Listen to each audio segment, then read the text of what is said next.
Cette journée est le jour du lancement de la 3e édition du Tour de France de la Charte de la diversité.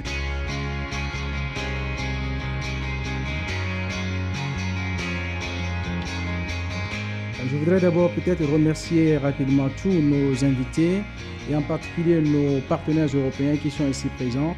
Le Tour de France de la diversité s'est imposé au fil des ans. Pour nous, la Charte de la diversité, c'est très important parce que c'est vraiment la première étape. Ça représente près de 3 millions de salariés. Cet engagement en faveur de la diversité et dans la lutte contre toutes les formes de discrimination, il est essentiel pour notre société. C'est une richesse pour la société, donc il faut que ce soit une richesse pour les entreprises. La Charte de la diversité a été créée à partir d'une initiative d'entreprise pour les entreprises. Une entreprise peut devenir excellente si elle travaille sur la diversité. Cet item de travail, il faut aussi qu'il soit matérialisé, bien sûr par une charte. Je crois que c'est important, la déclaration du dirigeant.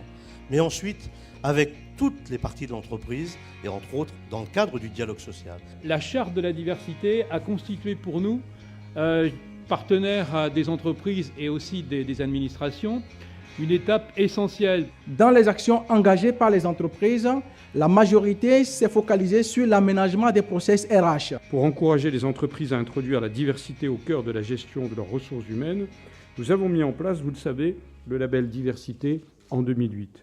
Où commence la lutte contre les discriminations ? Quand vous êtes issu d'une diversité, à partir du moment où vous êtes différent, vous êtes confronté à l'adversité et ça vous demande beaucoup d'efforts. Il y a encore un taux de chômage très important dans ces territoires.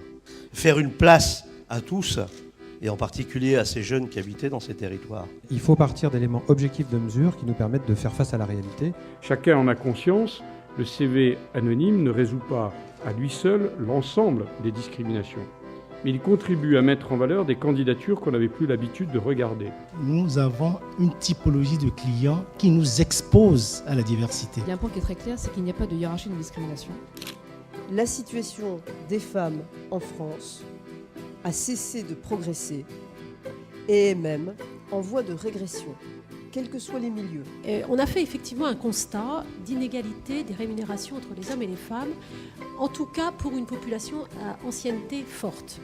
Les entreprises sont en réalité l'avant-garde, parce qu'elles peuvent poser des actes qui font avancer les choses. Dans le chapitre égalité, nous avons prévu une mesure concrète, budgétaire, destinée à corriger ces inégalités. Le levier de la communication, la GFIP fait un très gros effort de communication grand public pour changer le regard. On a les établissements publics et les collectivités territoriales qui sont à 2,5%. Des ministères et des grandes villes se font officiellement déclarer candidats au label diversité. C'est un constat assez saisissant.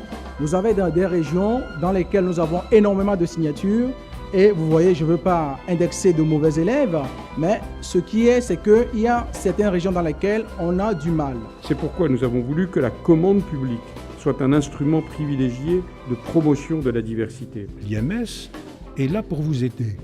Nous avons du personnel qui est à votre disposition pour vous aider dans ces efforts. Pour dire quand même que les choses depuis 10 ans ont considérablement changé. Toutes et tous égaux, nous ne sommes pas toutes et tous identiques. Et ce sont ces différences qui font la vigueur et la plénitude d'une nation qui s'est bâtie sur son unité, qui a bâti son unité sur sa diversité. Et montrer qu'il s'agit là d'un projet collectif dont tout le monde sort gagnant. Nos efforts doivent être principalement focalisés sur l'éducation. Beaucoup de pédagogie, beaucoup de temps passé justement sur expliquer ce qu'était la diversité. Bien sûr, on va mobiliser l'ensemble de nos entreprises pour soutenir pleinement, de nos DRH pour soutenir pleinement le Tour de France de la Charte de la diversité. Nous, le MEDEF, nous sommes totalement engagés et pour longtemps. Vos meilleurs membres du personnel, vous aurez des gens que auparavant vous aviez peut-être l'habitude d'exclure parce que vous ne saviez pas. Merci et bonne journée.